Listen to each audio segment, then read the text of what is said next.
So first thing we have to do in Postman is create a collection.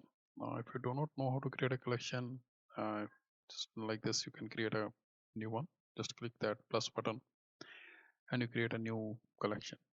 Now, when you create a new collection, you are placed in a authorization panel, right? You see this, and this is where we have to fill the details in to get our to generate our token.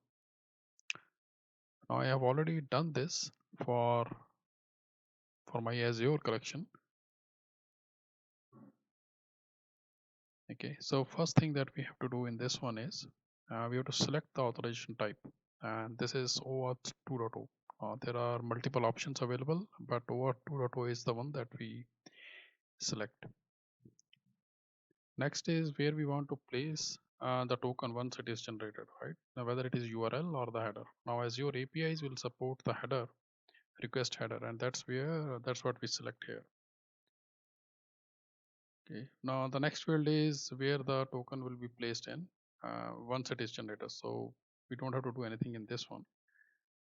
But the next field is important, right? So this tells you where the token will be placed in the authorization header. So this is the field we are specifying as bearer. So once the token is generated, it will be placed something like bearer space token. Right. So the client credentials is the grant type that we have to use here because we are going to be supplying user ID and the password here. Okay.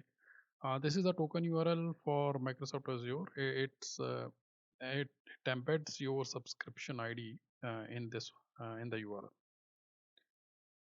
Next is the client ID. Now the client ID is the same ID. So client ID is your app ID, and client secret is the password that is generated uh, when you create a service principal.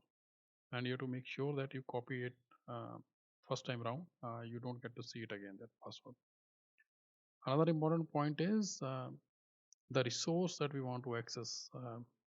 This is the management API. So this is the management dot azure.com. This is the URL. This is the resource ID that we have to provide, right? So we are not using the scope in here. Now let's go ahead and create a token.